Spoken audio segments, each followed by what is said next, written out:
Au nom du Père et du Fils et du Saint-Esprit. Amen. Grande joie aujourd'hui parce que c'est la fête de l'Annonciation, une solennité de notre Église, la fête de l'incarnation du Verbe. Le Verbe qui déjà aujourd'hui se fait chair dans le sein de la Vierge Marie. Grande joie. Aujourd'hui, 25 mars. La parole qui veut descendre et se prendre et prendre chair en chacun de nous. Jésus veut vraiment faire cela à chacun de nous. Alors, la première lecture d'aujourd'hui, c'est Ésaïe, chapitre 7, versets 10 à 14. Et après, le chapitre 8, verset 10. Le Seigneur parla encore à Akaz en disant, « Demande un signe au Seigneur ton Dieu, au fond, dans les shéols, ou vers les hauteurs, au-dessus. » Et Akaz dit, « Je ne demanderai rien, je ne tenterai pas le Seigneur. » Il dit alors, « Écoutez donc, maison de David, c'est trop peu pour vous de lasser les hommes, que vous lassiez aussi mon Dieu. C'est pourquoi le Seigneur lui-même vous donnera un signe. Voici, la jeune femme est enceinte, elle va enfanter un fils, et elle lui donnera le nom d'Emmanuel.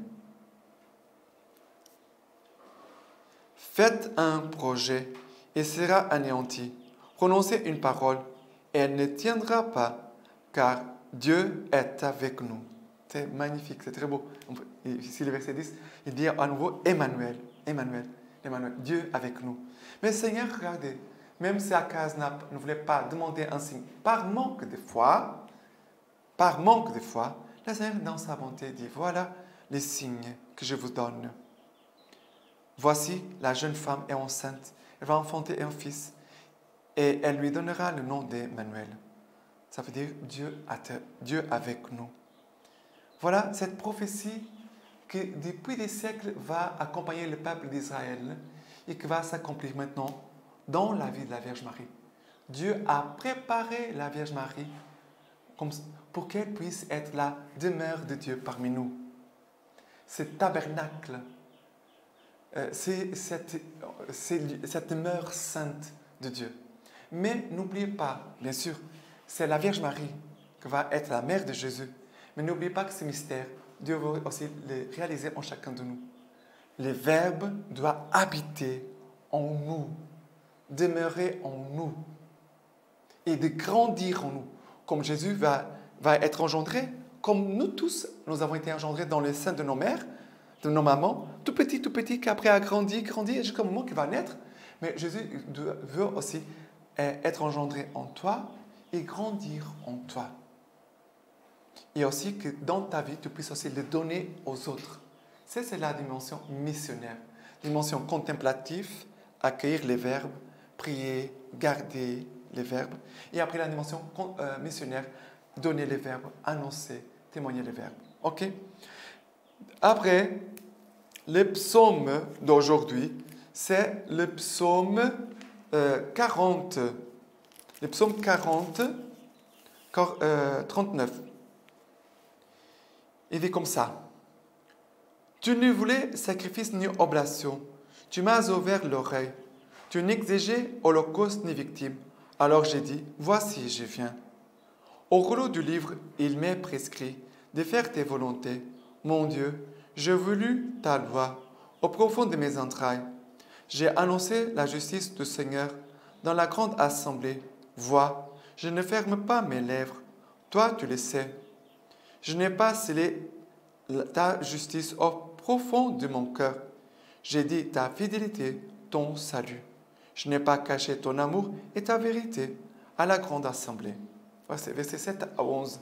Mais nous écoutons cette parole. Voici, je viens. C'est Jésus qui dit, je viens pour toi. Et viens pour nous, pour toi et pour moi. Jésus vient. Et il veut... il dit, mon Dieu, j'ai voulu ta loi au profond de mes entrailles, au plus profond de mon être. J'ai voulu ta parole au plus profond de mon être. Et après, il dit, vois, je ne ferme pas mes lèvres, toi tu le sais. J'ai dit ta fidélité, ton salut. À la grande assemblée, j'annonce ton amour et ta vérité. Voilà, Jésus qui aujourd'hui continue de venir, vient, pour faire la volonté du Père. Comment nous pouvons voir quand la parole est vraiment habite en nous? Quand nous faisons comme Jésus. Je vis, mais ce n'est plus moi qui vis. C'est le Christ qui vit en moi. Je ne fais pas ma volonté, mais je fais la volonté de Dieu. Et cette parole, elle fait un travail d'amour et de vérité en moi. Et cette même amour et cette même vérité qui habite en moi, je la transmets, je l'annonce. OK? Après, la deuxième lecture d'aujourd'hui, c'est Hébreux chapitre 10.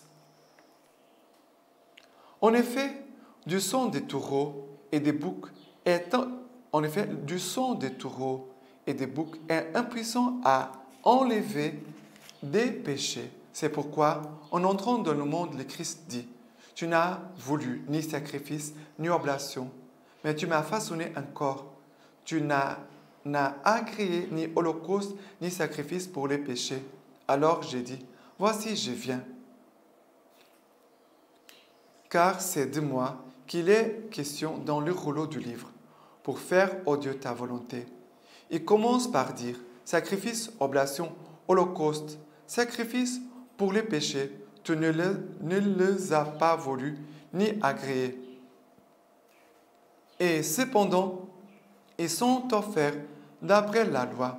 Alors il déclare, voici je viens pour faire ta volonté. Il abroge le premier régime pour fonder le second. Et c'est en vertu de cette volonté que nous sommes sanctifiés par l'oblation du corps de Jésus-Christ, une fois pour toutes. C'est en vertu de cette volonté que nous sommes sanctifiés, la volonté de Jésus, du Christ, que nous sommes sanctifiés par l'oblation du corps du Christ Jésus, une fois pour toutes. Jésus, ici, Dieu est en train de nous dire, c'est le sang du Christ qui nous purifie de tout mal.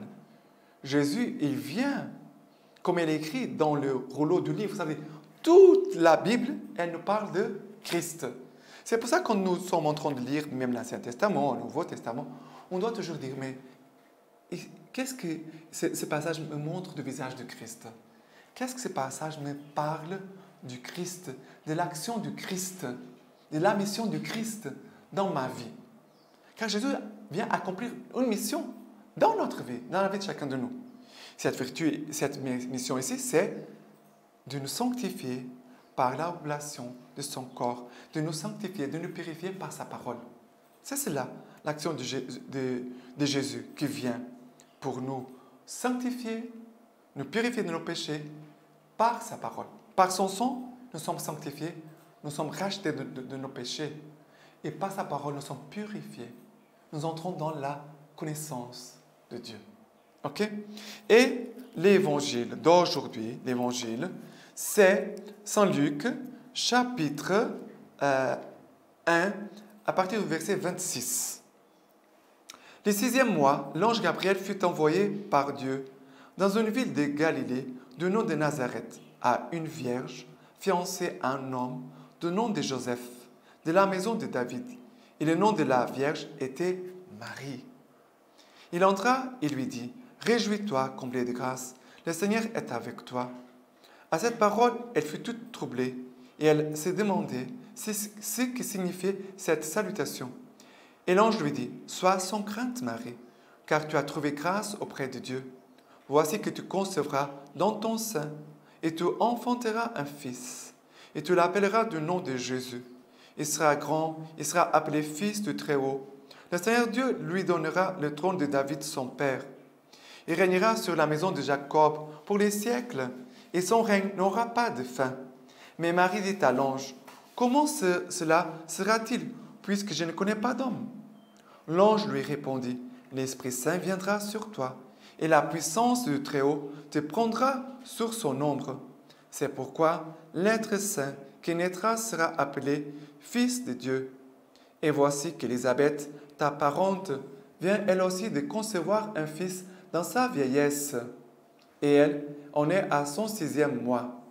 Elle qu'on a appelée la stérile, car rien n'est impossible à Dieu. » Marie dit alors, « Je suis la servante du Seigneur, qu'il m'advienne selon ta parole. » Et l'ange la quitta. Moi, c'est un des passages que j'aime beaucoup dans la Sainte Écriture. Et la parole de Dieu dit, l'ange entra. L'ange entra, ça veut dire... et l'ange a parlé à la Vierge Marie. Il entre, il parle. Mais c'est comme Dieu qui envoie sa parole. Et cette parole va entrer aussi en toi. Regardez, avant que Jésus soit engendré dans le sein de la Vierge Marie, Jésus a été déjà engendré dans le cœur de la Vierge Marie. Et pour nous, c'est la même chose. Jésus doit entrer par sa parole dans notre cœur pour être engendré dans notre être. Tout mon être, ton être aussi. Ça veut dire mes pensées, mes yeux, ma mémoire, mon intelligence, ma volonté, mes sentiments, mon amour, mes actions. Jésus veut être engendré dans tout notre être. Et regardez, l'ange va lui dire, réjouis-toi. Première chose, regarde, la présence de Dieu veut nous apporter quoi? La joie. La parole de Dieu veut nous apporter quoi? La joie. Première chose, réjouis-toi, comblé de grâce. Le Seigneur veut aussi te combler de ses grâces. Nous ne sommes pas comblés de grâce parce que nous avons des péchés, mais Dieu veut déverser toutes ses grâces dans ton cœur. Le Seigneur est avec toi. En fait, ici, c'est la prière que nous disons chaque jour. Et je vous salue Marie, pleine de grâce. Il y a des gens qui les prient en disant, je vous réjouis-toi Marie, pleine de grâce. Le Seigneur est avec vous. Il y a deux façons de les prier. Le Seigneur est avec toi. Le Seigneur est avec toi. Écoutez ces paroles de l'ange. Réjouis-toi, comblé de grâce. Le Seigneur est avec toi. Sois sans crainte, car tu as trouvé grâce auprès de Dieu. Voilà. Sois sans crainte. Tu as trouvé grâce auprès du Seigneur. Et l'ange va annoncer le projet de Dieu pour la Vierge Marie. Et Marie va répondre quoi? Elle va dire oui. Voici la servante du Seigneur, qu'il m'advienne selon ta parole, que se fasse en moi selon ta parole. Et c'est pour nous la même chose. Nous devons toujours dire oui à Dieu. Dire oui à Dieu. Seigneur, je suis en train de vivre sur ces chemins. Je ne sais pas où ce chemin va m'amener, mais je te dis oui, Seigneur, parce que tu es là avec moi. C'est toi qui me conduis. Tu es en train d'agir en moi. Que ta parole s'accomplisse en moi. OK?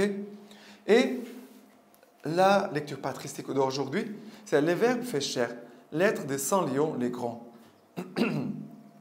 La petitesse a été assumée par la majesté, la faiblesse par la force, l'asservissement à la mort par l'immortalité. Et pour payer la dette de notre condition humaine, la nature inaltérée s'est unie à la nature exposée à la souffrance. Les fils de Dieu entrent donc dans la basse région du monde qui est la nôtre, en descendant de ce jour céleste sans quitter la gloire de son Père. Il est engendré selon un ordre nouveau et par une naissance nouvelle. Selon un ordre nouveau, étant invisible par lui-même, il est devenu visible en se faisant l'un de nous. Dépassant toute limite, il a voulu être limité. Existant avant la création du temps, il a commencé à exister temporellement.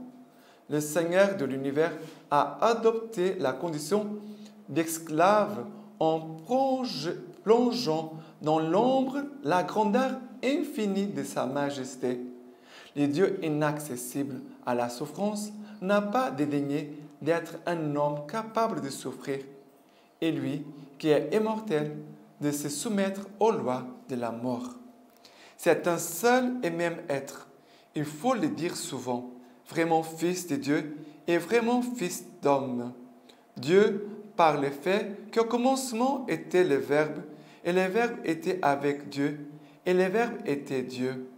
Homme, par le fait que le Verbe s'est fait chair et a établi sa demeure parmi nous. Et maintenant, je te laisse la bénédiction du Seigneur par les mains toute pure de la Vierge Marie. Que Dieu Tout-Puissant vous bénisse et vous garde, le Père, le Fils et le Saint-Esprit. Amen.